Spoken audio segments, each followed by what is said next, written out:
Secret friends, unite!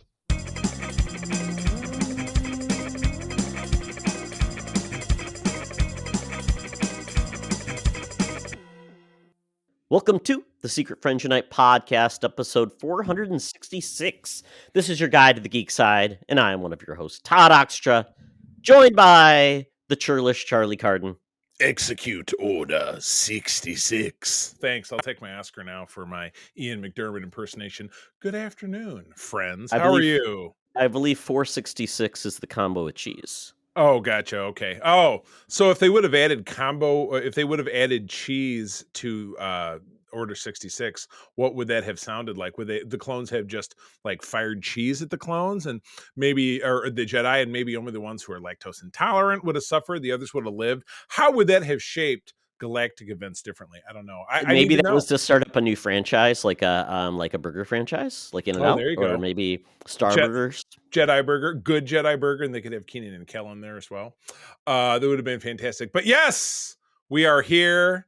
We are resolute to talk about delightful thing. And yeah. But first and foremost, before we do anything else, I know, isn't that great?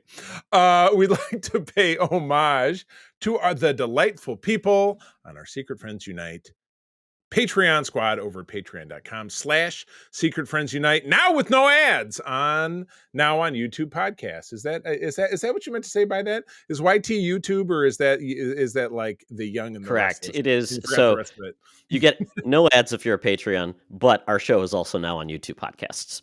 Oh, that's right. I remember. But anyway, what we do like to do in regards to the Patreon is pay homage to these wonderful folks who make it possible for us to do what we do. Todd and I have a great comic book related show called Spinner Rack, of which I've been absent, but we're coming back with something new at you next week. And then I've got a great show called The Facts Geek Life, where I'm joined by a guest. We break down a season of a classic show, a couple of episodes, and have a rockin' good time. You can try the programs out for free for 7 days by once again visiting patreon.com/Secret Friends Unite. But over on our Friends with Benefits tier, John Sedorf, the Phoenix Sisters cosplay, Brendan Myers, Corey and HD, and longtime friend of the show, Matthew Keel, are supporting us over there. On the BFFs tier, we have the awesome Nias family of the Twin Cities, Sean, Stella, and Henry, and friend of the show, Missy Merchant. So thank you all, and thank you all who subscribe. Again, please visit patreon.com/Secret Friends Unite. Try us out for 7 days, and if you like what you hear, stick around. Like Arnie with the big knife. Thunk. Stick around. Yes, and we are doing a little something with a show I previously launched called Fansplaining. We also had the Personnel Files, so we're essentially repositioning that into a show called Spotlight, where it's essentially either interviews or a specific franchise or something. It's basically a spotlight on those things. So we did one with the folks from the Uncanny Experience, which is a big X-Men experience that was on Patreon. I just put that out to share broadly. Great interview with that team, a lot of fun, and we are hoping to do more of those interviews and special segment shows in the future. I've got a couple in my mind that I'm planning to do. So this should be a lot of fun. He's got it in his mind. Oh, but what I've got on my mind is the timelessness of this week's cover. July of 1992. Oh, the summer of 92. I remember I had my first job. My first job, I worked at a water park that no longer exists here in the Grand Rapids area called Splash. They were a client. My mom's old advertisement was a client of hers. And I was on maintenance. I plunged toilets for a summer. Talk about keeping it real. Let's see, 92. That would have been the last. That would have been my junior summer. Yep. I was probably working at the IGA in Metamora. Nice. You could say IGA stood for many things. I won't say what I always said, but that it stood for. But yeah, great time. Probably going to a lot of concerts that summer. Having fun, driving a. Probably that was the Cutlass Sierra. That was a piece of crap. Ooh, that was before the Todd O. It was before the Todd O. Yeah. That car gas tank leaked, and I remember I told Gabe Vargo, "Hey, listen to my car. It purrs like a kitten." revved it up, and it died. So it became the kitten. It purrs like a dead kitten. Remember Exactly. and this wasn't then, but speaking of car stories, you were there for this one. The first car I ever paid my own money for was that Volkswagen GT, the silver one that the gas tank backed up, and so the gas. Yes. Remember the gas leaked out the gas cap. Oh, good times. Early cars. But anyway, back in 1992, issue 66 of DC Comics' current ongoing Flash series starts off with above the Flash is above the slash, the race you demanded, Flash versus Aquaman, and you see Flash himself with a bubble beneath that says warning, this scene does not appear in this issue. Well, that's really kind of counterintuitive to do that. But anyway, you have Flash with his ready to start running, standing on a start line, and to his side is Aquaman in his classic outfit, but with a mullet, with his arms crossed in a buffalo stance, saying ... not. So if anyone who lived back in the day remembers that in the summer of 1992, we were treated to the smash hit film Wayne's World, adapted from the wildly popular sketch on Saturday Night Live, for which one of their many catchphrases was to say something facetious and then end it with the expression, not. So, yeah, it's great. A capsule in time. And again, written by Mark Waid, who is otherwise a fantastic creator, but he did not pen this cover, I'm assuming. No, it would have been, I think, Tom Collins, I believe. Ooh, a Tom Collins. Sounds yes, great. Tom Collins. What's in a Tom Collins again? It's vodka, right? I'm assuming gin and something else. Oh, I stay away from gin. That's not happening. Yeah. So, I mean, Flash, the whole thing about the Flash is everyone wants to race him because, he's the fastest man alive, and he's raced everybody that's, fast. In this one, it's Aquaman, of course. So that's why it's kind of funny. The race you demanded, not. So there we go. Yeah. I read one of these quick sidebar. I read one of these clickbait articles that were like things in cartoons that you didn't pick up on as kids. And it was from the Justice League Unlimited, that one from the early 2000s. And the Flash says, blah, blah, blah, blah, blah. He's standing next to, I believe it is Hawk Girl. He's like, but I'm the fastest man alive. And her reply is, that must be why you don't get many dates. Oh, yeah. Ouch, Mark Waid did a great run on the Flash. It's probably the most notable run of Flash because I don't think there was a great 90s creative team on Flash, but Mark Waid really brought Flash back into prominence. Really introduced back the Rogues Gallery became a thing. Ooh. And it was really cool. Great. He also then teamed up with Mark Waringo. Ringo. Ringo, John Paul George Ringo? No, Waringo, Mike Waringo, sorry. Yes. He passed away, but he was a great artist too on the Flash. So nice. Great. This was before we got Zero Hour, where we got another, like the crises became a regular occurrence. So this is really like DC kind of figuring they probably needed to, move these characters in a new direction. So it was pretty much have some stability, rinse and repeat. At the time, I totally get it.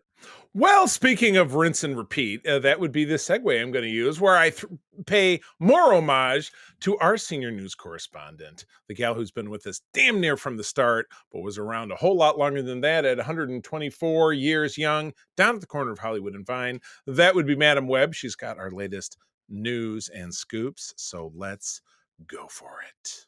Now it's time for Madam Webb's rumors and news. Take it away, boys. Thank you, Madam Webb. Oh, my goodness. March Madness is upon us. We're going to have Michigan State's vying to get into the tournament. And Madam Webb, you are called upon to give your sports knowledge and your interpretation of basketball. So get your uniform ready. The Peach Basket is up. And if they are ready and Michigan State needs a new player, they will call you in because I think you're still eligible because you only did 3 years at Michigan State and then you decided to go overseas. Yeah, that's when she joined the Merchant Marine, right? Or the WACS. One of the two. Probably both. Double duty. It's wild. Correct.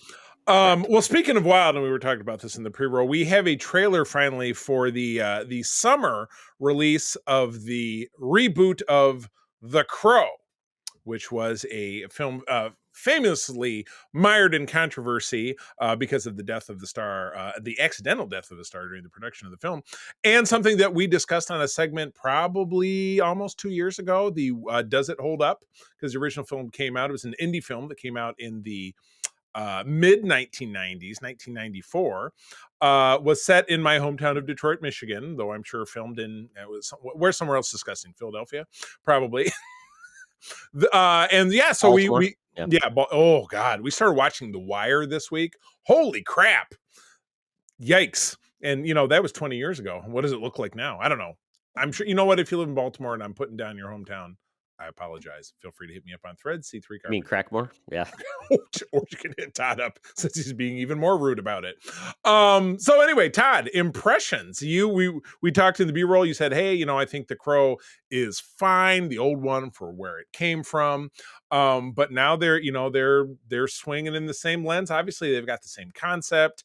You have a guy who watches his girlfriend get murdered and he dies as well. And then he's, necromanced up into this, super killer and yada, yada, yada. And he's going for revenge, so on and so forth. And this trailer seems to go to illustrate those elements of it. But then again, kind of maybe some other stuff as well. So take it away. Yeah. So a little primer on this. Yeah. The movie's 30 years old. Alex Proyas directed it. A very famous soundtrack, kind of blended together. And Alex Proyas was a music video director. Sorry. Yeah. And so a lot of it felt like a music video. And that's the way it was. Very low CG. So essentially you got a lot of like fisticuffs and stuff like that. And a lot of mood, the way it was. Very 90s, early 90s film. I really enjoyed it. I still think it's for its time because of the low CGI and things like that. Not too bad. It's based on a series of comic books called The Crow by James O'Barr. And the whole thing is The Crow isn't just one person. The Crow is essentially what takes spirits to heaven.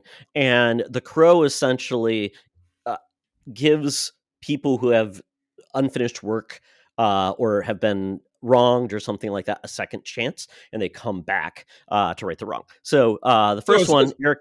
So it's like a noir Quantum Leap, but with guns. Kind of, yeah. It's kind of like a mythology in a way. And the whole thing about the Crow is you're essentially immortal. You can't die. You can take tons of bullets as long as a crow, the actual crow who is following the main character around, doesn't die. So essentially, somebody could be like, "Hey, Todd, I'm going to get you." Pew! Shoot the crow. Exactly. And then Exactly. Wow. So that is a dangerous vulnerability that you wouldn't want people to know about, because you wouldn't get more than 5 feet. You're telling anybody, hey, by the way, don't kill my crow. Don't look at that crow. He's going to hang back there. He's smoking a cigarette. Exactly. Just. Hey, I'm Superman. Please don't bring kryptonite around me. I don't think he's dropping that anytime. Yeah. Yeah. So that's a bad vulnerability, no doubt. Ooh. Yeah. So there's been 3 other Crow films since the original: Crow City of Angels, the Crow Salvation, and Crow Wicked Prayer, with different people in them. So this isn't the first time, but essentially they are now remaking the original book with Eric Draven as the main character, his girlfriend, and we're getting Bill Skarsgård playing that role. FKA Twigs playing his girlfriend who dies in this. Rupert Sanders is the director. Quite honestly, you would not be excited about any of the projects he's produced or directed. Well, let's have it. Give us a couple. I believe. Let's see. I have to look it up really quick. Unless you want to do that. No, it's not in this article. No, it's not in this article. They probably made sure not to include it because you'd probably buy him. Not a great. I would say just not a great director. And we also have the person that stood out in this film really got me interested in was Danny Houston. Danny Houston played William Stryker. He also played a really great vampire in 30 Days a Night. I really like him. So the cast to me is solid in this. The sad point is I just don't think this is going to be very notable. FKA Twigs. Yeah. No, I watched this trailer and again I watched it just now, and again, I would love to know more about FKA Twigs and what the hell is that supposed to mean. But you know what? She's a musician and things like that. There we go. Apparently, she was dating. And again, what's his name? The guy who was in Transformers. The young guy. I can't remember his name was. Marky Mark. Oh no, Which Transformers? Shia LaBeouf. She was dating Shia LaBeouf, and Oh, Shia LaBeouf kind of went a little oh, crazy on really? her. So yeah, oh yeah. Oh, well, that But works. he, yeah, That tracks. Rupert Sanders directed Snow White and the Huntsman, that movie with Chris Hemsworth and Kirsten Stewart. Then he did Ghost in the Shell, which got a lot of outcry because they basically whitewashed the role to put Charlize Theron in that. I believe that she was the main actress in that, and then Crow. So he hasn't done a lot of stuff. Yeah. And Skarsgård is that he was Pennywise the Clown in the It films, and he's done a lot of really he did Hemlock Grove, which was on Netflix. That was a show we enjoyed. But yeah, this trailer makes us look like complete trash. I'm sorry. I can't pick a defensible position. It just, again, I'm with you. When that original came out, it was when we were in high school, college, and it was very edgy and it was very topical and was cut like a music video. And this seems to have a lot of that same sensibilities with the music and the quick cuts. But even, it was a Red Band trailer we watched, so it was violent. Guy gets his head blown off by a shotgun. That's delightful. That's just not something I'm dying to see. No pun intended. But yeah, the cuts of it just look ridiculous. And he looks like Machine Gun Kelly, or who's the guy with all the Post Malone, the guy with all the tattoos on his face.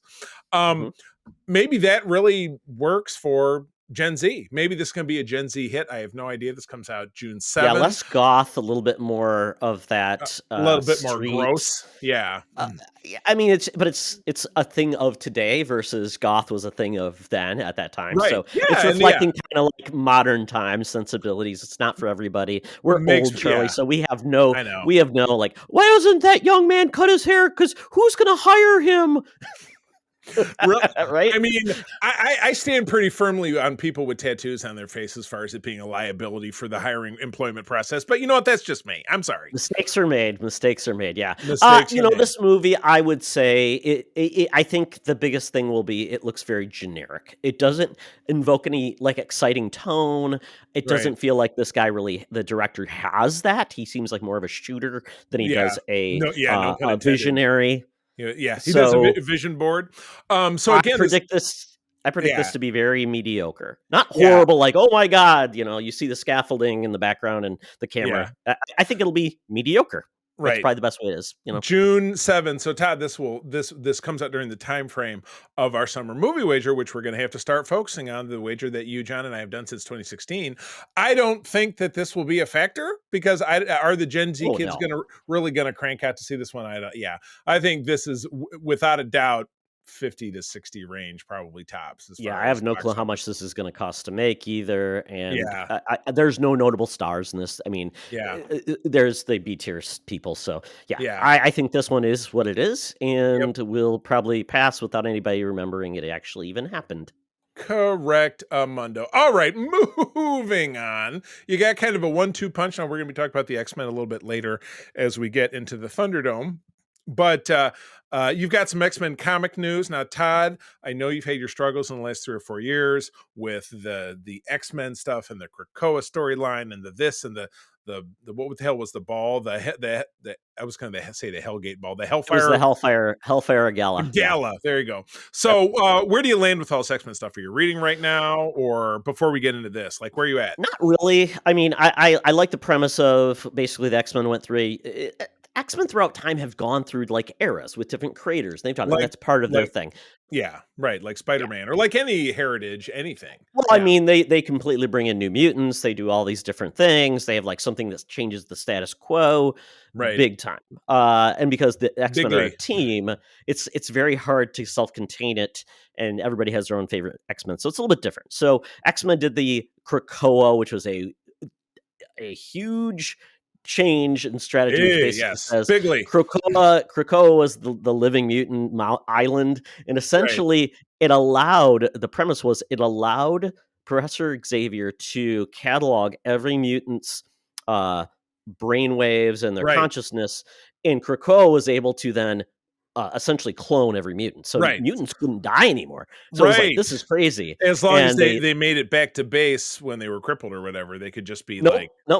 They didn't have to even come back. So you would just plug in before you I'm going on a mission, so I'm gonna do my thumb scan, and then it'll update me. And Well, yeah, There's wireless Professor Wi-Fi. Xavier was consistently scanning all of them to get the most recent version of their psyche and things like that. Krakoa would grow that, and they had genetic material. They would grow it, and then so that was a thing where essentially they became almost like gods among us because they can't die. So this became a weird thing.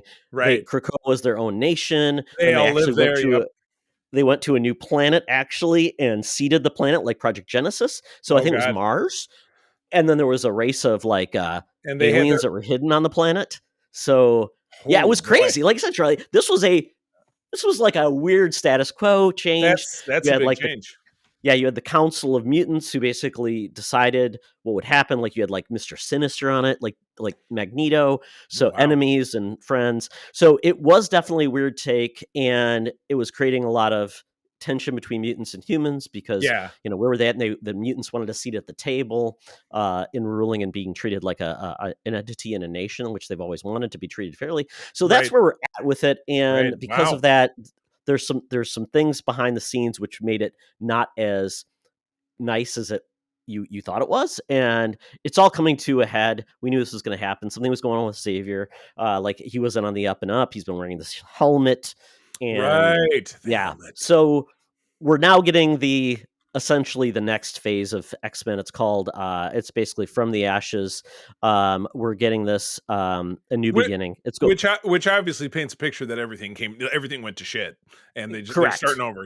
Okay, correct. This is going to happen this summer. It's going to be a big event. It's going to kick off with titles. There was a nice comic book trailer, which I always like, where basically it's motion comics. Which I'm kind of it gets the point across. I find them kind of annoying, but I thought that this was cool. So this comic trailer was Jubilee was the featured character, and it was maybe 60 seconds, and she's like, and it says after the fall of everything, and she's standing outside the X-Men compound, and it's all locked down, the security running around, and she wanders off into the real world, and you see she's taking a job washing dishes, and I like the little symbol. So boom, you make this symbol to somebody else, it means and it illustrates.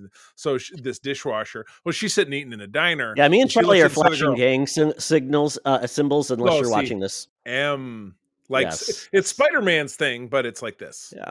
There you go. Yeah. That means mutant.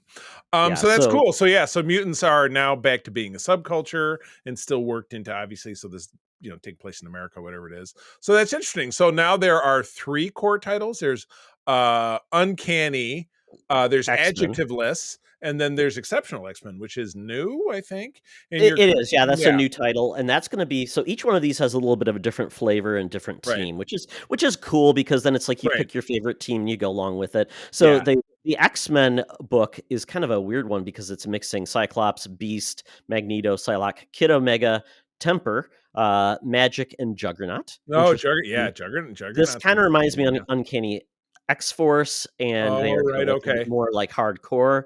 Then we have the Uncanny X-Men, which is kind of like the X-Men 97 team. It's exactly that. Pretty much, except which is Rogue, Gambit, Nightcrawler, Jubilee, and Wolverine, and Rogue is leading that team. And then Exceptional is essentially New Mutants. It's going to have Emma Frost and Kitty Pryde, essentially raising the next generation of mutants to come through. Is that Wolfsbane in there as well? I'm just looking at the picture. That is going to have. How do they even list who all the students is?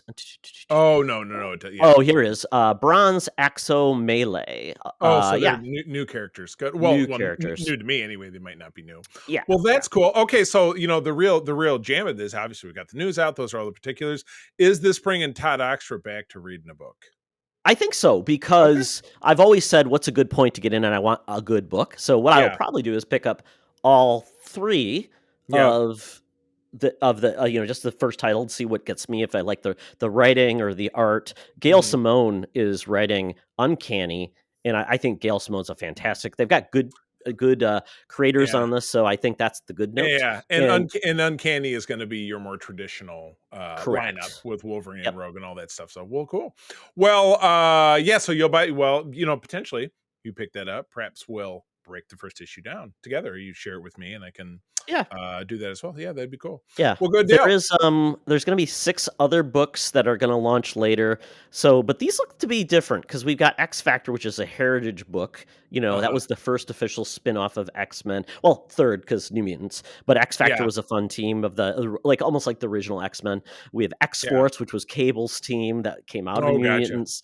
NYX was kind of a cool street-wise book that brought out wasn't that song? So that was kind of a neat kind of a down street level mutant book that was kind of neat, finding mutants that were kind of there. Phoenix, which could be Jean Grey, could be Rachel Summers. Storm, which I don't think Storm's ever had an ongoing solo book. She's had miniseries, and then Wolverine has always had his own book, so that'll be it. So these aren't too bad, and you just pick up the book you want and enjoy those. But I want to find a core book I can keep up with.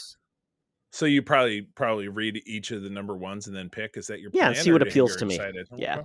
Yeah. I'll give it a shot. Well, cool. That's I like that. So, all right, moving on. And I feel like we talked about this a while back, but now we have gameplay for G.I. Joe: The Wrath of Cobra, which is stylized off of your very classic 1980s G.I. Joe cartoon. I have, and I'm looking right at it, but I can't get up and pick it up. But I just today, my friend Derek, he's my hookup at Hasbro Pulse because he's got their Prime membership. So whenever they have an exclusive item, so I don't have to pay shipping, I just have him buy it for me.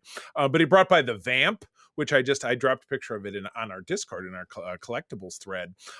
Absolutely beautiful toy. Which the Vamp was one of their original vehicles. So I was pretty psyched about that. But yeah, this gameplay looks wild. Now, this is a PC game. I'm like, please let me be able to play this on my phone. It's gonna be on consoles. I don't know. I'd have to look to see if it's coming to PS4 or not for you, Charlie. Okay. But it will be online too, so if it is PS4 and PS5, we could play together online. It's basically a 4-player beat 'em up, kind of like the old Simpsons game. I love it. Yeah, I'm down with that. And it was funny. I've actually turned my PlayStation 4 back on recently because I hadn't played that Lego Star Wars: The Skywalker Saga in a couple of years, and I thought I'll go back and give it a stab. I just finished it yesterday, just playing through the story modes. But I love that, and I could find a way to love this because again, whoops. Okay, stop. Sorry, I pushed the button. Are you okay? No, I just apparently when I pushed it, it started playing and blasting my earballs out. But good for you. Yeah, I love it. Oh, this is actually dated on my birthday. So okay. I had to close it because it wouldn't stop playing the audio. But I'll pull it from my memory. No, it looks great. I see, classic characters from the first 5, kind of years of G.I. Joe, which is my sweet spot. The 82 through the 85 series is the series that I like. And that was very integral to the cartoon series and the mini series that ran it up. But yeah, I like the beat 'em up. The style looks very Sega Genesis, like the old Spider-Man games or that they had back in the day, was the the Carnage, the Spider-Man Carnage, Carnage, Maximum Carnage. My God, right on the tip of my tongue. But yeah, it looks fantastic. But yeah, even the rundown. So your 80s, you've got Duke Scarlet Roadblock, and then Cobra Troopers and the Vipers and Crimson Guard. So that actually gets into the 86 series. But basically when the core comic was on. So I closed the window and don't want to open it again because I don't want it to blow my ears out. When does this drop? Let's see. I believe it is. Right now, there's no firm release date. I'm guessing this will probably be a summer release, and yeah, I mean it's really cool because they show some of the characters you fight are very iconic, like Major Blood, things like that. You can shoot or you can punch, which is fun. And the other part that's kind of neat is I like that they're just taking it back to the basics. There's been a couple G.I. Joe games, nothing really iconic that have been great, but this one seems to be like capture the flavor of what's really good about G.I. Joe from our age. There was a recent Teenage Mutant Ninja Turtles beat 'em up that was kind of like a new game, but kind of reminded me of the old arcade game. Yeah. Really good. It was called Shredder's Revenge. Yeah. So I'm hoping this is like this. And, typically games like this, if they get very popular, they'll bring out like an expansion pack, like you see with Legos, where, it's new characters brought in. Maybe Zartan gets brought in, or maybe it's like, it's Quick Kick and, somebody else. Yeah. Quick Kick, such a practical outfit. He wears a sash of throwing stars and a pair of black pants and nothing else, and a headband. They were very practical for when you see him the first time, and then it was in, I think, the 85 miniseries, and it was him, and it was Quick Kick and Alpine who were buddies, and then they were in the Arctic, and then there was Quick Kick, and he was wearing exactly what I just described. Sounds very practical for an Arctic mission, wearing no shoes. Good plan. I do find it interesting because Ripcord is one of the playable characters, and to me, he's like one of the most characters I know the least about because he really wasn't a main. Two things about Ripcord is, number one, that was the Wayans brothers character in the 2009 G.I. Joe movie. Oh, really? He was Ripcord. But Ripcord ended up being a somewhat pivotal character in Larry Hama's Marvel Comics run. He had his own storyline. It had to do with this girl he was dating. The girl turned out to be, her dad was a Crimson Guardsman, but that's the whole thing about Crimson Guardsman is that you never know. And then it got tied into a whole storyline that had to do with Snake Eyes and Storm Shadow and Zartan. And he was the one who discovered, because he was Zartan took him out, and then switched their clothes, and so the Dreadnoks took Ripcord back to Springfield. Then Ripcord escapes, calls the Joes, tells them where Springfield is. That's when Springfield got invaded. So his Ripcord was responsible for that. So he was a big deal in the comics. Is Cobra headquarters under Moe's Tavern? It's under all of Springfield. Bo's Cavern. Yes. Yeah. Yes. And when they finally caught Bart Simpson for making those prank calls, he was publicly executed. Oh, fantastic. Bo's Cavern. But anyway, so no release date on that. So when it does, we will play, because I'm totally it should be around I think $30 game or less. Shouldn't be very expensive. I can handle it. All right, what's up with the Teen Titans? I haven't been keeping up. So Teen Titans are now going to be a live action movie coming from the actual writer of the Supergirl World of Tomorrow. Oh yeah, that was a book we read for the Spinner Rack.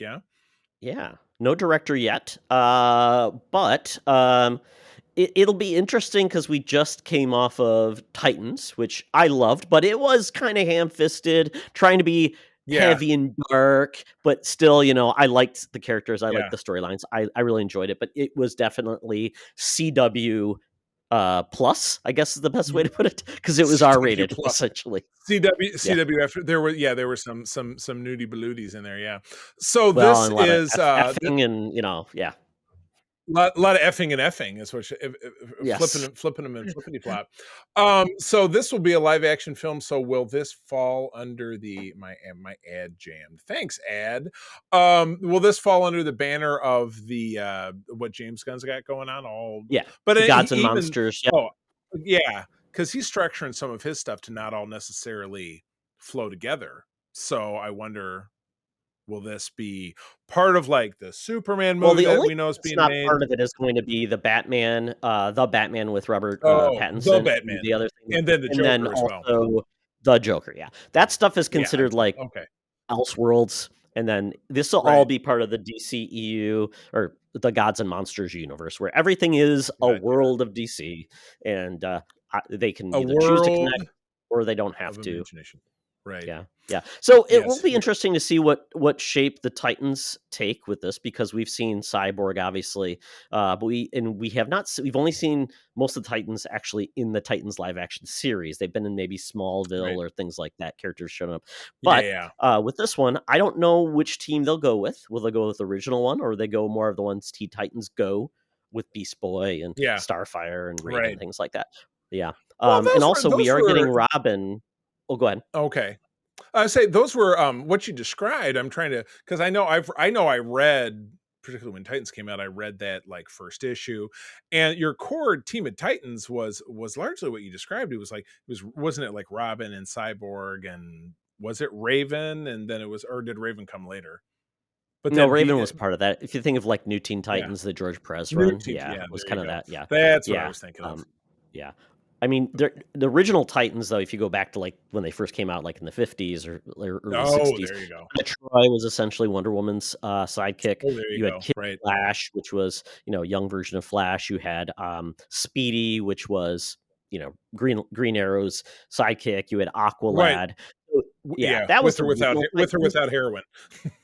Yeah, exactly. And then you had the new Teen Titans. So I don't know which way they'll go, but we do know we're getting a Robin in the Brave and the Bold Yeah. which is kind of cool. So I don't know if Yeah. that, I mean, that'd be kind of neat that we have, Robin leading his own team, or it might be an older Robin, maybe like Yeah. Nightwing versus, because I think Brave and the Bold is actually going to have a Damian. So it would Yeah. make sense to have Dick Grayson, an older Robin introduced, and then Damian Not as well. even That'd be kind of fun. Nightwing in his Yeah. jazzy 70s outfit with the Oh, I big love it. oh, I love it's it. good stuff. Yeah. All those Disco collar. yeah, We're exactly. kicking. I Yeah. was gonna say what a bitch it is to take that to the dry cleaners, I'm Yeah. sure. So we're seeing a All lot of right. stuff in movies that, Yeah. we've been wanting to see. So this is really good. James Gunn is just pulling everything and say, hey, we're going to have fun.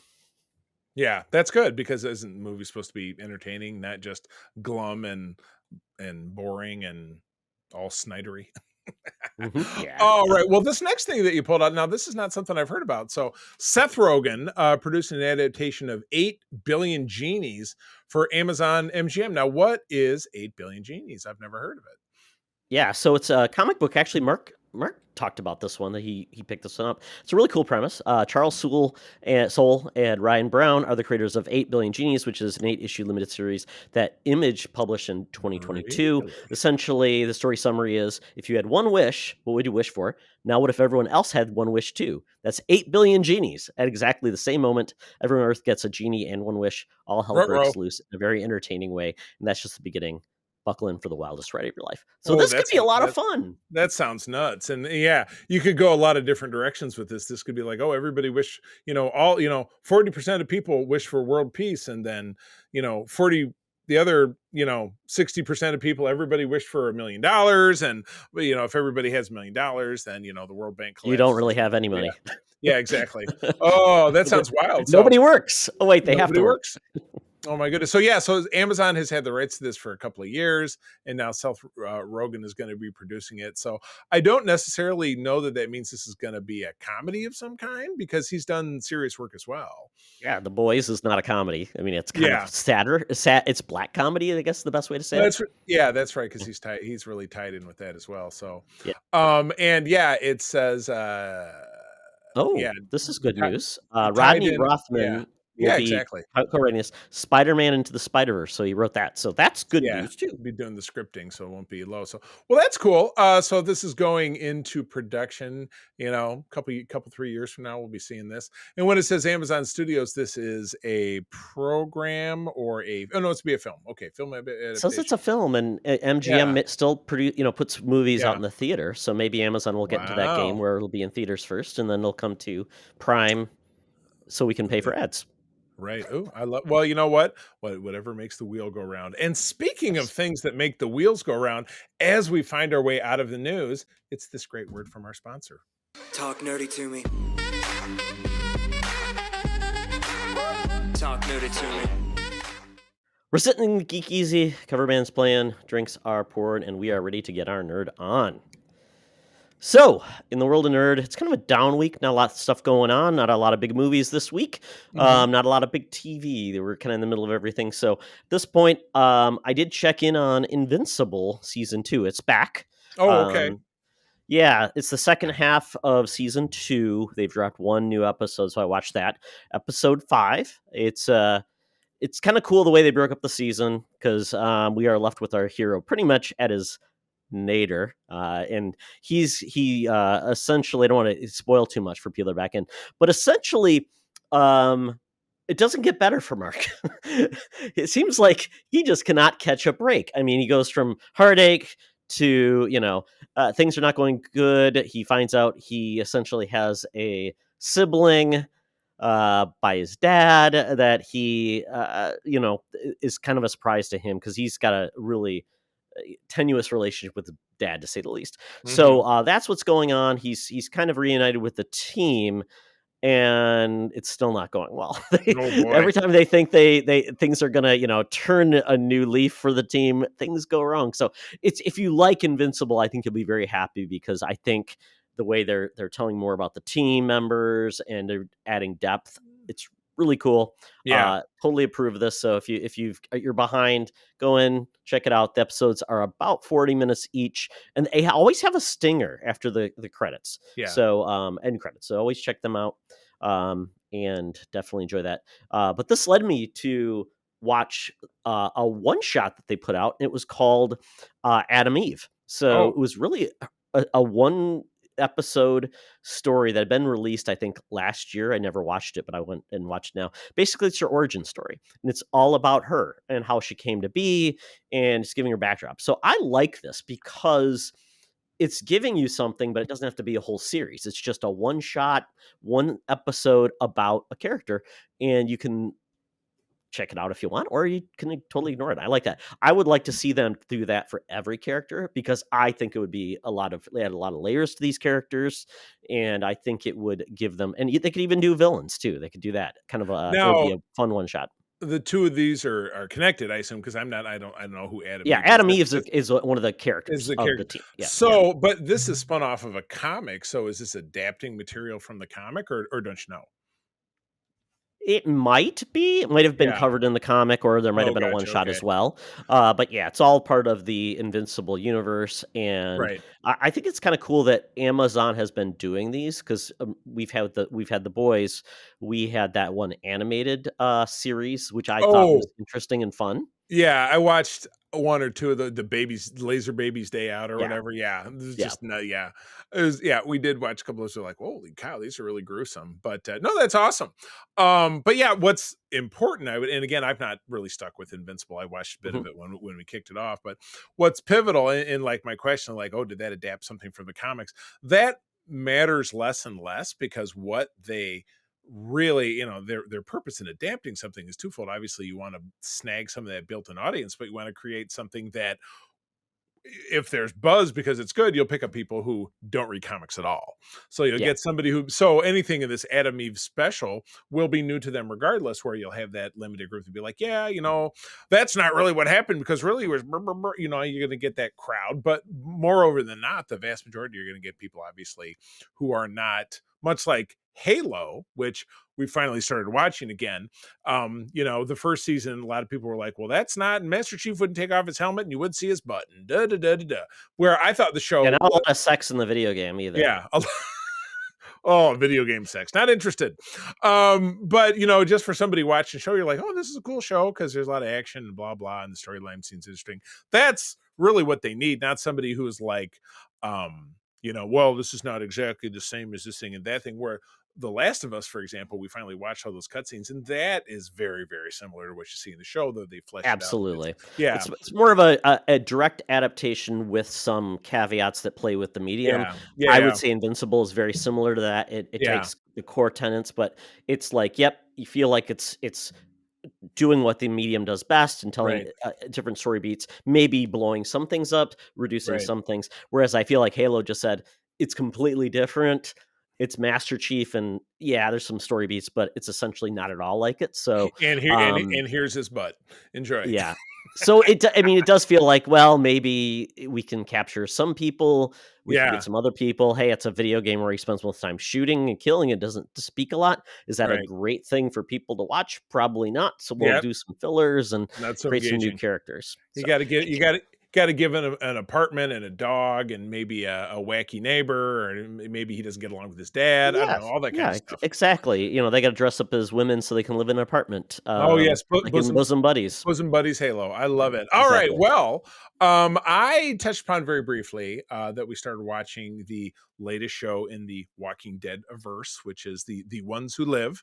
This is the conclusion of the now 10 years within the time frame of when Rick Grimes, who was our driving character in the show, when he was written out. For lack of a better term, he kind of disappeared in the bridge explosion, and he washed up on shore. And trash dump Lady Jadis took him away to the CRM, the mystery shadow government that is run by Michigan native Terry O'Quinn, as a matter of fact, the actor. And those were the first couple of episodes, but we're on episode 4 right now, and we're getting to a point where Rick and Michonne have broken loose, and it looks they're in a position where they can make a run for it and not necessarily have to go back to the CRM, because the CRM doesn't, once they take you there, you're with them for good, and if you escape, you Wait, aren't those the die. people that make Salesforce CRM? Yep, exactly. Very, very dangerous people. You know it as well as I do. But this fourth episode had to do with them debating. You know, Rick was told that if he runs with Michonne, that the CRM will send out a force to wipe out all of Alexandria, which is their home and where their children live. And in this most recent episode, Michonne finally when Rick doesn't want to leave, she finally reveals to him that he has a son that he didn't know about, because in this previous episode's running up, she hadn't brought it up. But there's just a lot of really phenomenal, drama and just a lot of really a great back and forth. The Walking Dead, since it ended last year, has had 2 spinoffs, which I kind of sat through but was not super enthusiastic about, like the one in New York, the Dead City with Negan and Maggie. The one with Daryl in France. I mean, I thought it was like okie doke. This, cuts to the heart of the show, Rick being the main character and anybody who read the comics. And again, just kind of talking about comics versus show, and how they really expand things out. This doesn't touch anything that ever happened in any of the comics, because this was not the arc that happened with either one of these characters. But I think it's the franchise, some of the franchise's best stuff, up to including those last somewhat forgettable years of the original show. So I'm really loving it. Again, episode 4 dropped today, which is Sunday. So there's 2 weeks left. I won't spoil anything. Please tune in. Again, these things are available on AMC Plus, which we get through Amazon Prime, which is the same thing you can do if you're watching Todd's Invincible. So we're kind of the Amazon Prime plug this week, because that's where you can get that at. But yeah, no, I've really enjoyed it. Todd, have you watched the first episode? Have you tuned in? Not yet. I'm okay with waiting until it wraps up. Fair, especially with 2 weeks left. Yeah, because I have, quite honestly, the show is like, I don't hear many people talking about it, so it's not like it's going to be spoiler. Right. I am curious if this does well. Is this just going to be then, oh, we're getting more seasons of this, or is this truly like it's telling its story and it's done? Right. Which is where like, are we gonna get the blood out of a rock? Yeah, or out of the Walker's gnarly rag, which is funny because there are now, because anytime you turn on Prime, there's promos before it, and the Daryl Dixon show is getting a second season called The Book of Carol. So Carol is back, which she was famously not in the first season of that because actress Melissa McBride couldn't travel outside of the country, so she couldn't travel and film in France where they shot it. So but yeah, so that's one that they're squeezing the story on. So yeah, we'll only know when they wrap it up if they're if they've done a start your engines, that you're like, we're going to keep the franchise going, get ready. Elongate. It always makes everything better. Yeah, just exactly. Going until you run out of stories. Keep squeezing. It's worked for every single show that's ever existed. And then secondly, we did go to the cinemas, as we frequently do, and I've been seeing trailers for this one for a while. The American Society of Magical Negroes. Have you seen trailers for this one? I have, yeah. I've seen some reaction to it as well. Yeah. We got Justice Smith in this one, and he genre-wise, he was in, I'm going to say, the Pokemon movie. I'm trying to remember what, and he's been in the Jurassic He was in World. Pokemon. He's been in a couple of video games. Yeah. I like him. He's a likable actor. And he's a likable actor. He's late 20s. He's mixed race, which is obviously that plays a part of this film. But and then Detroit native David Alan Grier, who we all, as Gen Xers, we all love him because he was part of In Living Color, which is a sketch show that was on Fox in the early 90s. But it has to do with he is kind of a down on his luck performance artist who deals in yarn. You have to see the movie to understand what that means. But he gets approached by David Alan Grier, who says, "Hey, I've got a job for you," and whisks him away. This all comes from the trailer, so hopefully I'm not spoiling anything if you're not familiar with it or want to see the movie. Whisks him away to this secret Hogwarts-esque kind of magical thing where he's part of a society of Black folk that help white people feel more comfortable by basically pumping them up. And so that becomes, Justice Smith accepts the job, and he gets assigned to a social media outlet where he's got to pump up the ego of this, pretty average white guy, and he falls in love with a girl at the same firm who the white guy decides that he wants, and if Justice Smith doesn't help him get the girl, all magical Negroes everywhere lose their powers. And again, this is all covered in the trailer. I thought it was great. There was an incredible monologue at the end where Justice Smith talks about the disparity of, the black-white gap, certainly here in America and probably the world at large. So phenomenally great film. Go see it. That's what that's good to hear. Yeah, that's what I'm going to leave you with. It was absolutely great. And it did not it made me feel the appropriate amount of uncomfortable as a white person. It made me feel the uncomfortableness I should feel as a white person. Correct. Yeah. And it was not heavy or violent or preachy in a way that, it had a message, but it didn't feel preachy. Go see this. Like I said, in theaters, I think it dropped this week. Go out there and support it. Go and support a film like this. Yeah. It's funny because that whole phrase of magical Negroes is a concept in films. Yes. And that's exactly. Did they cover that? It starts with that is the opening title card. Yeah, exactly. Yeah, a black character that comes along to further the white character's journey. That's Magical Negro. Like Bagger Vance or that was Magical Negro the movie. Bagger Vance. or even because he was literally a magical Negro in that film, which I believe. Yeah. Exactly. Or I'm blanking on the name of the movie, the most famous one, the prison film. The Green with Mile. Morgan Freeman. The Shawshank. Yeah, but he was even Green Mile though. So, yeah, right. Exactly. I mean, you see where this ties together. Yeah, all to help the black people, or all to help the white people, because we need all the help we can get, folks. It was great. Filled with a lot of kind of black comedians that I recognize from scene. But go see this. It's definitely worth your while. Yeah, well, definitely a smaller film. Yeah. Yeah. All right. Well, that gets us the heck out of the Geek Easy. They spit in our drinks again, Todd. So we're out of here. Don't know why they keep letting us back in, but that's their problem, not ours. I got to get out my Air Qantas app because it's time to get down to the land down under. Hologram Tina and those fantastic mutants are waiting for us to talk about X-Men, the animated series. Let's do it. Welcome to another edition of Thunderdome. Thank you, Tina. The mutants have been gathered for a topic or game to be entertained. And this week, we're doing a little bit of a primer, background on X-Men, the animated series. Just give you a little bit of background. Just to coat a primer. There we go. Just before you coat the walls. Essentially, the X-Men 97 is coming out next week. So we thought it'd be a good time to check in on, the series and, just get a feel for it since it's been many years since a lot of us have watched it. But it's all on Disney Plus now. Right. And we're going to talk about 5 specific episodes, and I will give you the overview of the series. So the series debuted in October 31st, 1992. Yes, correct, and it went to September 20th, 1997. Oh, okay. At that point, I was a junior in high school. No, actually, I've been a senior because it would have been my senior year fall. So yeah, I was a little bit older when this happened. So I did watch some of it, but I was busy on Saturday mornings when this was debuting, so I really didn't get a chance to watch it. Then I went to college. So so this was a literal Saturday morning cartoon, a la the Saturday morning cartoons of our youth a decade earlier. So correct, on Fox Kids. Yeah, yep. I know that my buddy Derek, who's my figure collecting partner, who I mentioned earlier, this is a big show for him because he was that age when this was on. So I think this was a because when it comes to collecting, he does a lot of the X-Men stuff and I don't, because he loved the show so much. Yeah.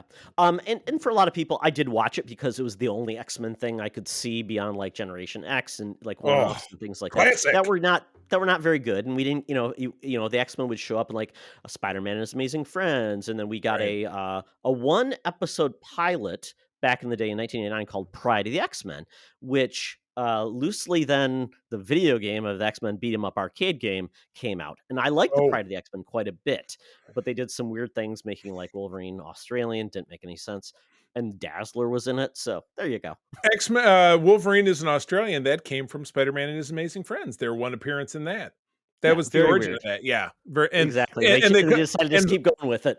Firestall calls Magneto in that too. Yeah. In a recap. So it's just, not good X-Men representation back in the day. Yeah. So it essentially got a 13 episode order when they went back a couple years later to finally get this in. Saban Entertainment picked this up. They're also the guys behind Power Rangers. So with that, and the series did really, really well. It basically was recreating Giant Size X-Men with that team and going through multiple storylines through 5 seasons. And it went for a total of 76 episodes over 5 seasons. Wow. Yeah. Like I said, yeah. So, yeah, and it was kind of interesting because the voice talent had some notable voice talent from past animated series, Yeah. and they covered a lot of the bases of modern and old storylines. So as a fan of the X-Men, I appreciated that. Now the execution, as we know, American Execution? animation. Right. Yeah, American animation is hit and miss at best. It's usually cheap and doesn't look that good. So we'll get into that pieces, but that's what's known.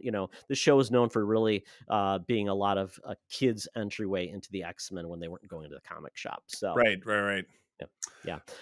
So that is kind of where it's at. It's on Disney Plus, like we said, so you can watch all these episodes. And we're gonna now get into. We watched 5 episodes. So we watched Days of Future Past, which was a 2-parter. That was in season 1, episode 11 and 12. Then we did Time Fugitive, episode 1 and 2, which is 2-part again. Season 2, 7 and 8. And then we watched Weapon X Lies in Videotape, season 4, episode 16. Oh my goodness. Yes. Holy cow. We'll kick it off with Days of Future Past. So Days of Future Past, as you know, it's based on the comic book storyline, but they took some I guess all your big players were royalties with it. Yeah, their prime focus character was Bishop more than it was Wolverine. Yes. And one thing that I thought was exceptional about Bishop, and I don't know if this was introducing Bishop or if he had appeared in previous episodes. And again, this is only episode 11 of a probably 20 episode season. I think it says. Yeah, it ran down. This was this was the season finale of the first season. So I think there was one episode after. Yeah, that. you're right. Yeah, because it ran. There were 5 seasons: 13, 19, 21, and then 10 in the final season, according to this article. So the one thing that I loved about Bishop, whether he's introduced here or not, is that every time he spoke or had a pause, there was this great honky tonk harmonica music. Take it near. I'm like that. I did not understand. Is he a cowboy? Because if I was looking down, I would thought, oh, Bishop must be, or excuse me, Gambit must be coming on the screen because he's a Cajun, right? It was, I don't know what Bishop's regional background was he from the South as well? Is he from Alabama? And that's why that harmonica music makes sense. For I think they were trying to make him like a cowboy. Oh, like that type of because he had a kerchief around his neck. I get it. Okay, he's a mutant hunter because that's the whole thing. He was one of the mutant hunters. He was Dog the Bounty Hunter. Yeah, that's why he's got M on his face. And in the comics, he was introduced. Right. 230s, 240s, I think 250, I think. Right, because he came from that future and where all mutants had the brand on their face because be like, you're a mutant, they'd stick it over your eyeball. He was not part of the original Days of Future Past. No, because that was I think 140, early 80s. Yeah, very early 80s. Yeah, exactly. So, I mean, and that is to me one of the most iconic print X-Men stories because that's Claremont Byrne. Probably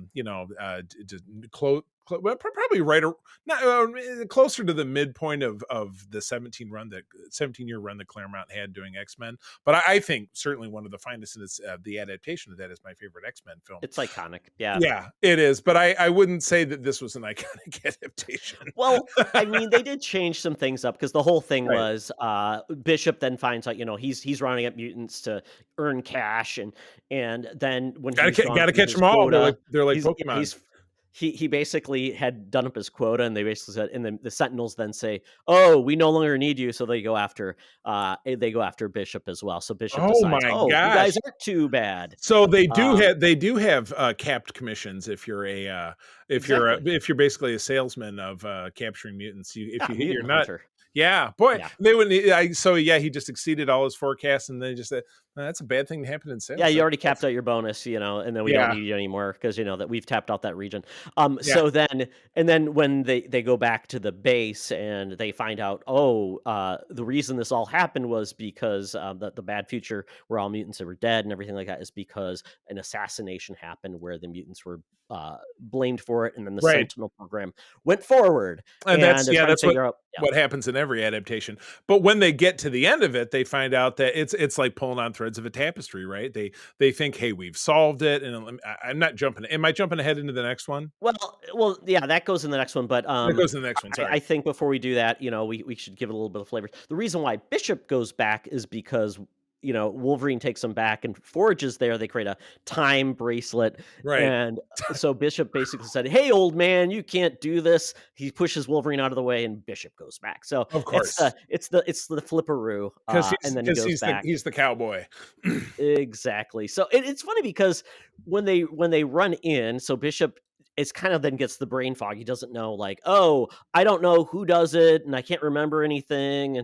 And then of course you get the X-Men like Quantum Leap. Remember how Sam had a Swiss cheese brain and couldn't remember stuff? Exactly. Yeah. And they face each other. They finally team up to stop it, and they don't know exactly what's happened. And then we find out, it's secretly Mystique is masquerading as Gambit to kill Senator Kelly. And so that things happen. You're making it sound like X-Men Mad Libs. To kill, give me a name, and then give me a place, and give me a noun and a verb, transitive. Exactly. And then we get some like weird people. We get like Craden Creed, who is essentially the dad of Sabretooth, is involved. The Friends of Humanity is an organization wants to take out mutants. So then Friends of Humanity. Exactly. So it's kind of crazy that this all happened. Yeah. And they solve the mystery. It was Gambit was actually he was actually blamed for the death of Senator Kelly in this, and actually with Mystique gets shown as the shapeshifter, and then story resolved. Bishop goes back, and they find out actually it didn't solve anything. Right, exactly. Yeah, that's what I was talking about. So, and it's in this that, and I don't know if this previously established, but in the comics, Mystique is actually the mother of Nightcrawler, but in this, she's also the mother of Rogue, or is that a big fake out? No, that was part of the comics too. Like she raised Rogue, and that's why she was part of the Brotherhood of Evil Mutants and all that. I got it. Remember when she took on the Avengers and got Mysterio's power. Yeah. Right. And then she became So I guess before we go on to the next episode, Charlie, let's comment on a couple of things that were very funny. The fact that they would go out, the X-Men would go out in this, like Jubilee kept on breaking your damn CD player. Got to go to the mall. Had to go to the mall. And the funny part about it was when they would go to the mall, everybody in the X-Men team, like Gambit, would just go out in his trench coat and his uniform. Right, exactly. There's and Jubilee in her yellow. It's funny because Jubilee and April hasn't done it in years, but had the whole Jubilee outfit as a cosplay, and it didn't fit anymore because my wife lost one of the worst costumes of all time. But it's just a yellow like schmuck and like those terrible pink like old guy glasses, and then the headphones. And then she's Robin Sparkles, Charlie, from Let's Go to the Mall. Yeah, I love that. It's very much like in Star Wars or in The Simpsons, where anyone only has one outfit. Or in the case of Star Wars, you get one outfit per film. And then animation budget, keep that animated. Well, although Storm did get to where she got to dress up. Yeah, every once in a while. And that's it. Actually, it's furthered because in Star Wars Rebels, anytime you saw one of the Imperial officers, they had the caps pulled down real tight because they didn't want to make faces for every one of the Imperials. So that's the truth. That's the real. That's why all of them basically have and again, it's a cowboy look, right? You got that brim right over the eyes, so they can all look alike. Tisk. So, and someone recommended these episodes to me. And I don't know if I would have picked these ones again because it was a lot of the same themes. It was like, oh, we're going back to the future again. Yeah, I thought that was Bishop weird. again. And it was another two-part. So yeah, in the next one is it's the Time Fugitive, and now we're into season 2 and 7 and 8. So again, it's closer to the end of that season. And now we have, I don't know if this is I was trying to click on these links here to see if this was the first appearance of Cable in the series. Cable was actually in a previous episode season. No one remembered him though. Oh, I hate it when that happens. Yeah, So exactly. they had, but this had to do with the legacy virus, which was a storyline in the late 80s, I think, if I'm not mistaken, in the X-Men Correct. titles. Yeah, Colossus. Actually, his sister died. Lanya died of the legacy virus, and she was brought back. But yeah, and there was also another techno-organic virus that Cable has as well, and that's why he gets sent to the future. So this is kind of a mix of both.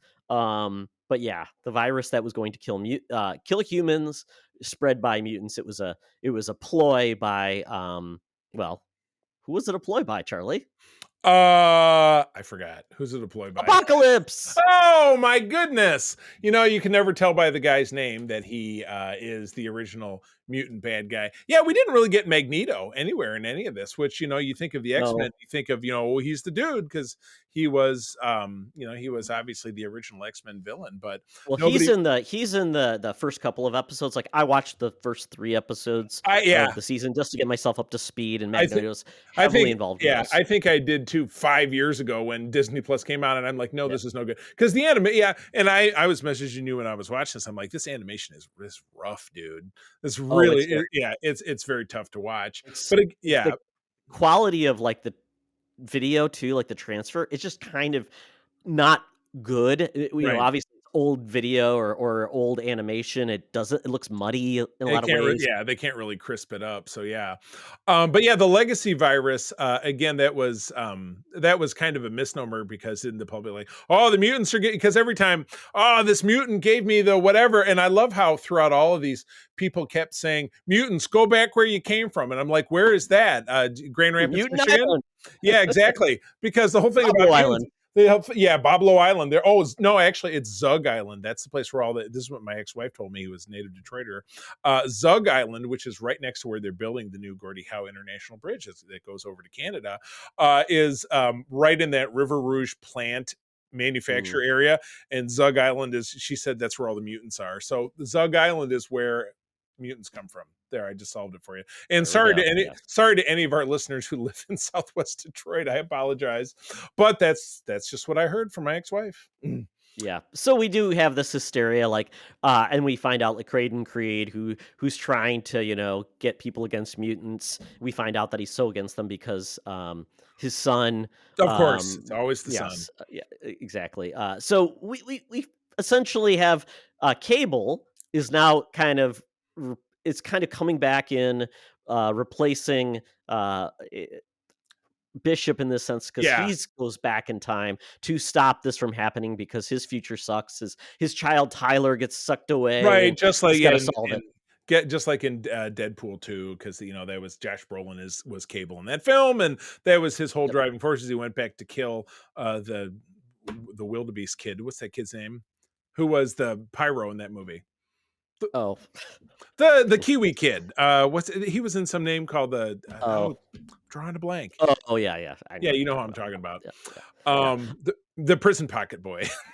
Yes. So essentially Cable, it's one of those things where it's kind of a silly misunderstanding because Cable and Bishop trying to kill each other because they don't want either of their futures to die, and they're at each other's throats. And we are essentially getting a lot of the same story beats of I always felt like there was footage that was also reused from the previous 2-parter. That's how you can save that money. Yeah. Oh my goodness. So I like the solve of this is essentially the legacy virus, which they have to stop, because if they don't, like, it will cause the deaths of like millions and millions of billions of people. And I do love getting the virus, how you then automatically tear your shirt open so that someone can see the little dits and dots like a tattoo growing on but it's not even growing. You just because again, you just pull your shirt open and they don't show any women It's doing like it when because that'd be somebody racy. draws measles on their body to show that they're sick. No, I'm sick. I have the shingles. Here, look.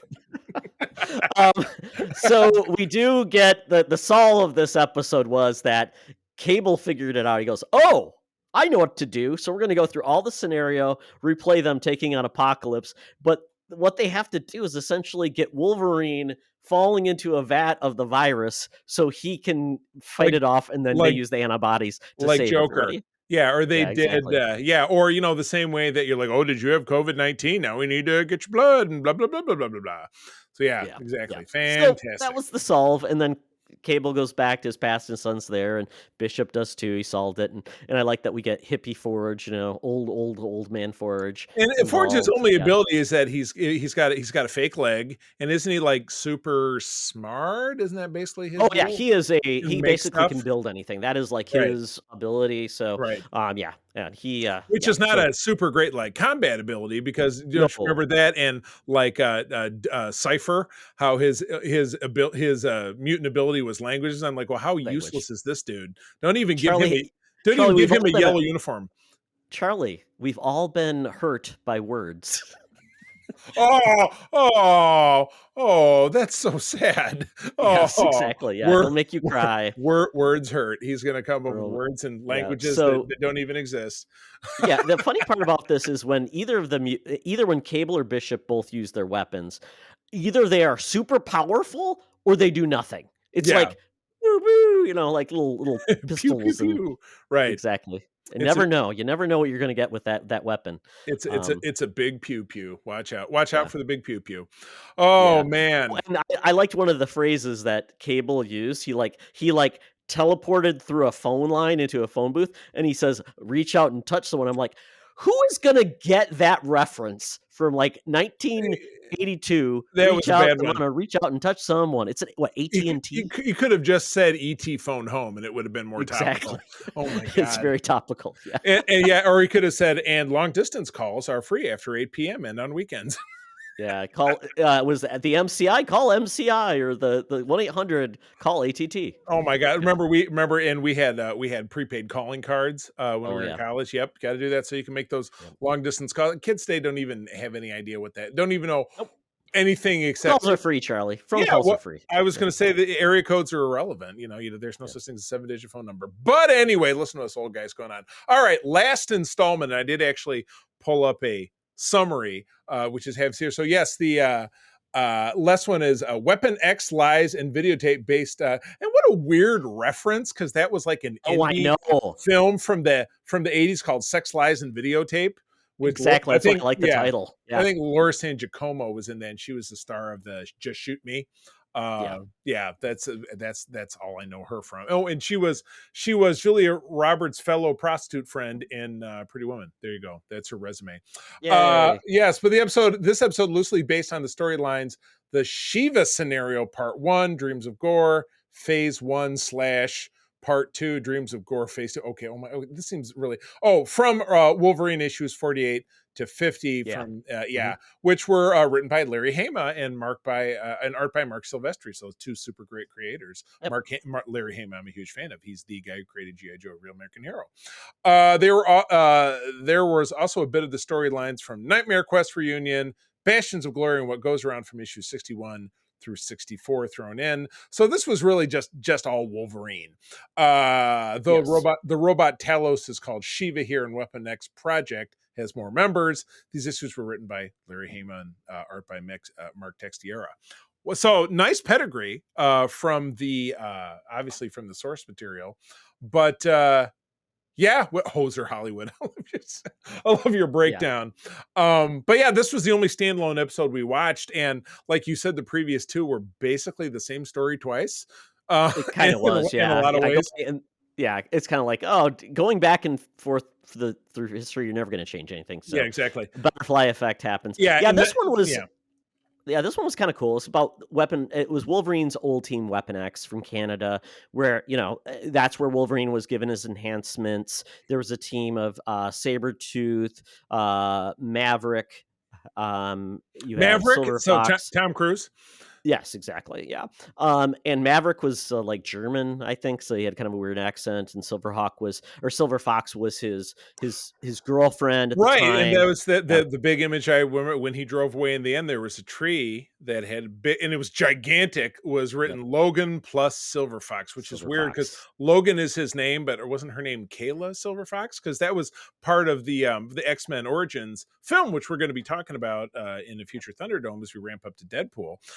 That was the female lead in the X-Men Origins film. So I thought same character, Correct. right? Yeah, there you go. Correct. Yeah, yeah. Same character, but this one actually was a superhero Yeah. or a team. She had the ability to heal and not age. That She was did. her mutant She ability. didn't have. Yeah, and her mutant ability in that movie was she could make somebody do what they say as long as she was touching them. Like, I think you should pee in that snowbank. Okay. Yeah, exactly. But hold on to me Maverick while had I'm the doing it. ability. Yeah, Maverick had the ability of he had the ability to Mavericking. absorb like weapon blasts and things like that. How So does that make yeah, him a? How does that make him a maverick? I'm a maverick. Shoot don't know. me. Yeah, I don't He get it. shoots things. Yeah. Yeah. Yeah. Well, Maverick was the old TV show, and it was also a Oh, it's a movie. Yeah, with yeah. your boy from the Rockford Files, your dad's favorite show. Yeah, James exactly. James what's his ass? The old guy. Yep. Because it was young and then Mel James Gibson was the Rockford guy. from James, Rockford, yeah, yeah. James Garner. do. So this is all covering Weapon X, which that originally we found out Wolverine's origin story, where he essentially was a mutant, experimented on, injected with adamantium, and then snuck away, and basically Alpha Flight found him. He was a Alpha feral beast. Flight, good Yeah, stuff. Yes. and they basically basically turned him back into a man. There you And but there was adventures with Weapon X where he was captured with the team. They went on missions together, similar to X-Men Origins, as we saw. And this is getting the team back together because they're all experiencing horrible flashbacks and memories. It's incapacitating them. Wolverine's out of control, so Wolverine decides to go back where all of this happened. Alkali Lake or whatever. That's what exactly. called it. Yeah, but Beast follows him and helps him out through this, and essentially find out that all of their memories are implanted, that none of these things ever happened. We find out Sabretooth. We get to go back to his dad. Was it Hezekiah Creed? The names just get worse the further back they go. Like and Creed, with arms wide open, he was Amish. Amish Wolverine, schnicked. And he was going to kill him with a pitchfork because he was a bad. His son was the devil, and they sent him out. They sent him out on that Rumskaya, and he never came back. Went off exactly. Joined the Canadian circus. And Wolverine, had a relationship with Silver Fox up in a cabin. Oh boy, just like in the movie. It was all a lie. And then I forgot what Mavericks was. I can't remember that. He was just absorbing stuff and going highway to the danger zone. Oh, wrong. I did look up more about Maverick because I couldn't remember. Man, not exactly a great ending to that dude's story. Kind of sad. Did he absorb? Did he have one rock and roll too many?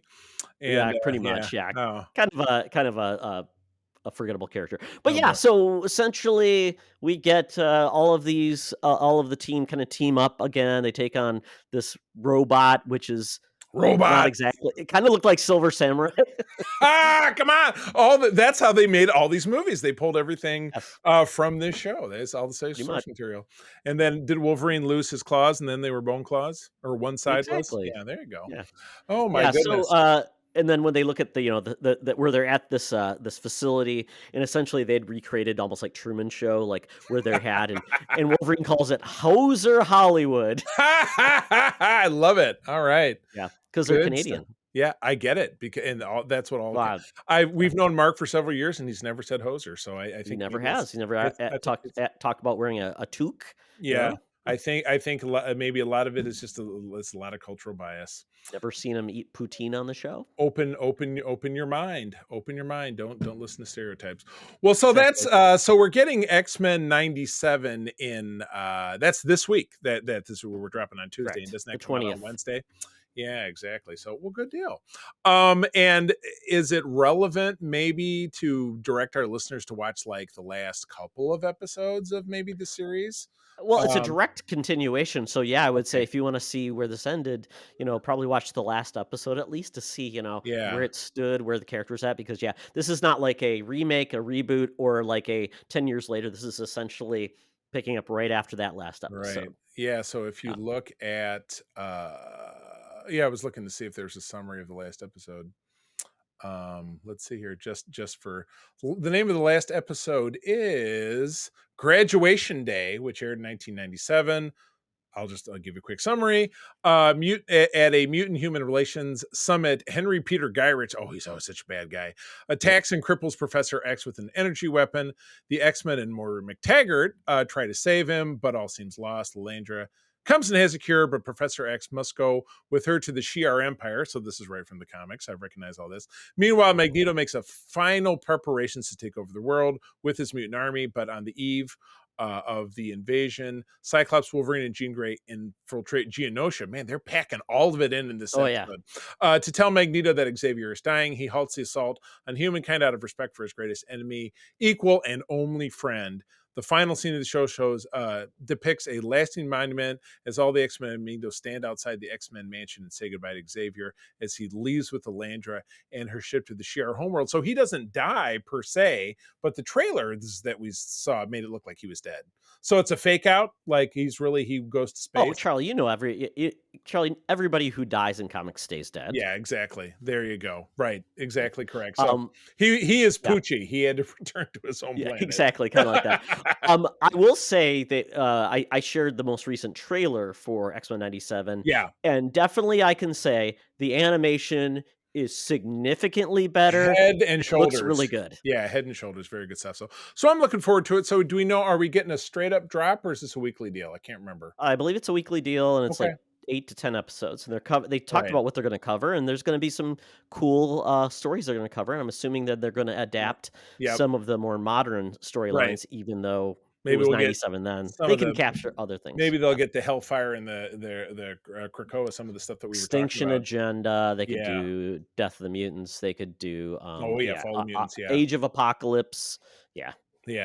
Age of Apocalypse. Well, cool. Well, I'm looking forward to it. So this was a fun walk down memory lane for memories that I never had because I never watched this show. So, but I'm more excited for the new one. So good deal. All right. Well, that is a wrap on the program. So, friends, as always, thank you for joining us. Todd, where do people find you out there?